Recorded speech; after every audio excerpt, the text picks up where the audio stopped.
रसोत्सुकम् श्रीमद् रामहर्षणदेवाख्यम्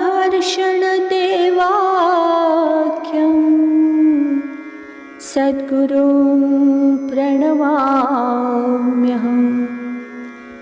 वन्दो गुरुपदकञ्ज कृपा सिन्धु नररूपहरि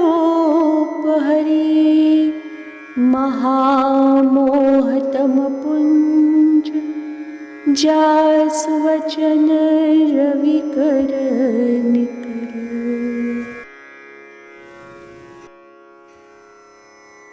कल के भाग में हमने श्रवण किया था कि अहम और मम के अभाव एवं गुरु सेवा के प्रभाव से शिष्य गुरु रूप हो जाता है।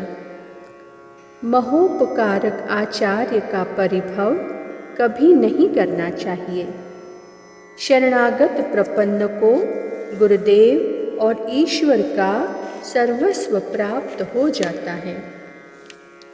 आइए आज की चर्चा में प्रवेश करते हैं। सूत्र संख्या 129 स निश्चिन्त्यतो भवति। स निश्चिन्त्यतो भवति। सूत्रार्थ: प्रपन्न वैष्णव प्रपत्ति के प्रभाव से निश्चिंत हो जाता है। प्रपन्न वैष्णव प्रपत्ति के प्रभाव से निश्चिंत हो जाता है। गुरोर्ध्यानेनैव नित्यं देहि ब्रह्ममयो भवेत् स्थितश्च यत्र कुत्रापि मुक्तौ सौ नात्र संशयः। व्याख्या: शरणागत चेतन सर्वसमर्थ सर्वलोक शारण्य पूर्णतम परब्रह्म पुरुषोत्तम भगवान श्री राम जी को अपना सर्वस्व यानी अहम मम समर्पण कर निश्चिंत हो जाता है। वह अपने योगक्षेम का भी स्मरण इसलिए नहीं करता कि वह अपना नहीं रह गया, और जब मैं का अस्तित्व खो गया तो मम कहाँ से हो सकता है। जैसे किसी विप्र देव को अपनी कहलाने वाली गाय समर्पण कर देने से उसके योगक्षेम की चिंता नाम मात्र दाता के चित्त में नहीं रह जाती। उसके जीवन भर के भरण पोषण और संरक्षण की चिंता ग्रहीता को हो जाती है। वैसे ही आत्मसमर्पण कर देने से आत्मवान को अपनी देह यात्रा व आत्म यात्रा की चिंता किंचित नहीं रह जानी चाहिए।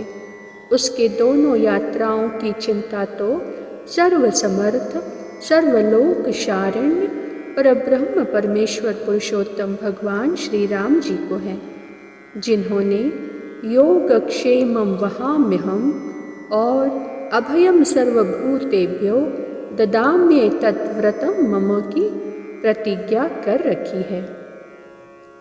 सूत्र संख्या 130 द्वंद्वातीतो भवति। द्वंद्वातीतो भवति। सूत्रार्थ: प्रपन्न द्वंद्वातीत हो जाता है। प्रपन्न द्वंद्वातीत हो जाता है। न केनचित् क्वापि कथंचनास्य द्वंद्वोपरागः परतः परस्य यथा हमः संसृतिरूपिणः स्यादेवं प्रबुद्धो न विभेति भूतः।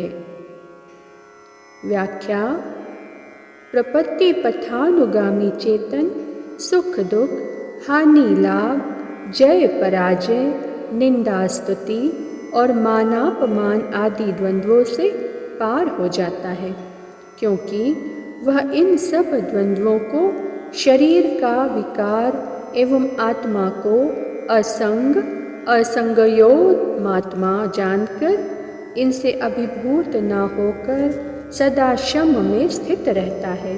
जैसे वस्त्र किसी भी परिणाम की स्थिति में सुख दुख से परे रहता है, रुई की अवस्था से लेकर फट जाने सड़ जाने व जल जाने तक की कितनी भली बुरी परिस्थितियां आती हैं, किंतु वह शम में स्थित रहता है। वैसे ही शरणागत चेतन के विषय में जानना चाहिए। सूत्र संख्या 131। आत्मा रामो भवति। आत्मा रामो भवति। सूत्रार्थ: शरणागत वैष्णव आत्मा राम हो जाता है। शरणागत वैष्णव आत्मा राम हो जाता है। गुरु प्रसादतः स्वात्मन्यात्म राम निरीक्षणात् समता मुक्ति मार्गेण स्वात्मज्ञानं प्रवर्तते। व्याख्या: परब्रह्म पुरुषोत्तम भगवान को सर्वभावेन समर्पित शरणागत चेतन आनंद कंद भगवान को छोड़कर अन्य को न देखता, न सुनता और न जानता है। यथा यत्र नान्यत् पश्यति नान्यत् श्रुणोति नान्यद्विजानाति स भूमात् यत्रान्यत् पश्यन्त्यन्य श्रुणोत्यन्य द्विजानाति तदल्पं यौ वै भूमा तदमृतमथ यदल्पं तन्मर्त्यम्। अतएव वह सर्वात्मा सर्वेश्वर श्री राम जी में ही रमता है, क्योंकि वह स्वयं समेत सबको खो दिया है। जैसे पानी की अल्प बूंद समुद्र में मिल जाने से स्वयं के अस्तित्व को समाप्त कर देती है, वैसे ही मैं आपका हूँ कहकर द्वय मंत्र के अर्थ में स्थित हुए चेतन को परमाराध्य परमेश्वर श्री सीताराम जी के अतिरिक्त रमने के लिए कोई प्राणी, पदार्थ और परिस्थिति शेष नहीं रह जाती। आज की चर्चा को वाणी यहीं विराम देती है। श्री सद्गुरुदेव भगवान की जय।